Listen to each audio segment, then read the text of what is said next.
अगर आप 45 इयर्स के हो चुके हैं तो आपको कोरोना वैक्सीन लगवाना बहुत ही ज़रूरी।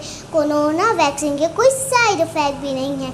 कोरोना से बचने के लिए वैक्सीन ज़रूर लगवाएं। नमस्कार, मैं हूं अशफाक अंसारी और आप देख रहे हैं न्यूज ऑफ हंटर्स।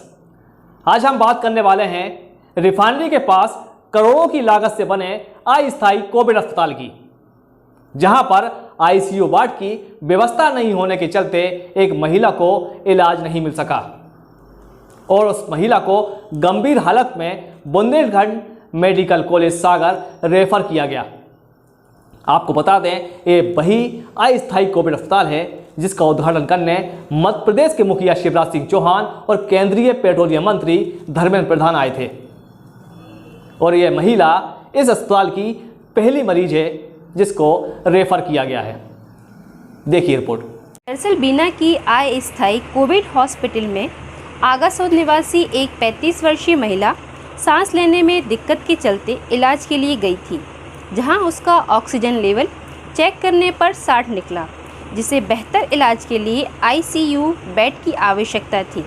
पर करोड़ों की लागत से बनने वाले इस अस्थायी कोविड हॉस्पिटल में आईसीयू बेड की व्यवस्था नहीं है और ना ही गंभीर मरीज के इलाज के लिए अन्य चिकित्सीय उपकरण उपलब्ध हैं, जिस कारण महिला को बेहतर इलाज के लिए बीएमसी सागर रेफर कर दिया गया। अब सवाल ये है कि क्या करोड़ों की लागत से सिर्फ साधारण सर्दी जुकाम और बुखार के इलाज के लिए अस्पताल खोला गया है, जबकि बीएमओ डॉक्टर संजीव अग्रवाल का कहना है कि मुख्यमंत्री शिवराज सिंह चौहान का यह ड्रीम प्रोजेक्ट है। परसों एक महिला आगासोद से आई थी, 35 वर्षीय। उसको सांस लेने में तकलीफ थी। उसका ऑक्सीजन लेवल बहुत डाउन था, लगभग 62%। हम लोगों ने उसको, चूंकि एकदम गंभीर स्थिति में थी, तो उसको ऑक्सीजन पे कुछ देर रखा।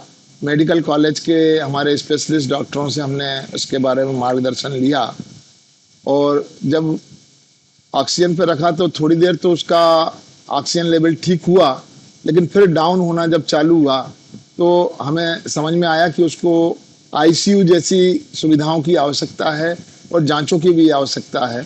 उसका रैपिड एंटीजन टेस्ट भी किया गया था जो नेगेटिव आया, तो ऐसे कोविड के लक्षण नहीं थे, लेकिन उसको गहन चिकित्सा की आवश्यकता थी। उसके लिए विशेषज्ञ डॉक्टर और अन्य ब्लड की जांचें, सीटी स्कैन वगैरह वगैरह की भी आवश्यकता रहती है। आईसीयू का सपोर्ट होना जरूरी है।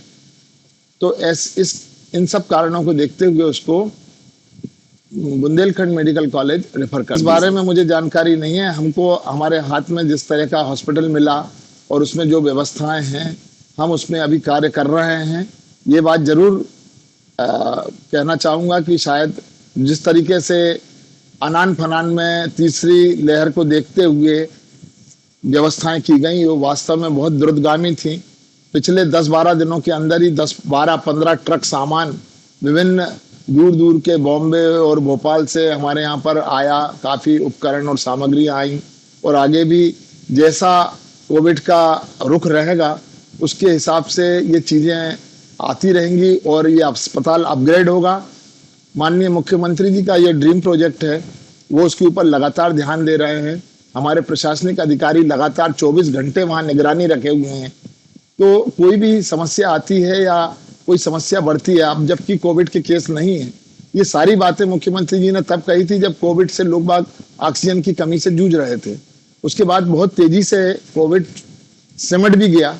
आज की तारीख में पिछले 7-8 दिन से बीना में केस नहीं है। इन सब चीज़ों को देखते हुए अभी वहाँ की व्यवस्थाएं उसकी सीमित रखी गई थी और रखी गई हैं। वहाँ पर हमारा हाल फिलहाल फीवर क्लिनिक भी चल रहा है, टीकाकरण भी चल रहा है।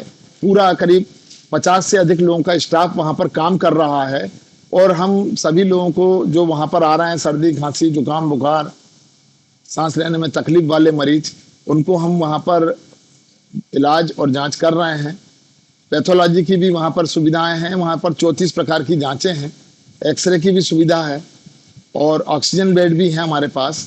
लेकिन जो गंभीर मरीज होते हैं, जिनको आईसीयू की जरूरत होती है, उनको हमें रेफर करना जरूरी होता है, इसलिए हमने उसे रेफर किया। वर्तमान में आईसीयू वार्ड नहीं है। ये बात तो पक्की थी कि वहां पर ऑक्सीजन बेड रखे जाएंगे आईसीयू की बात कहाँ से आई ये मैं नहीं जानता।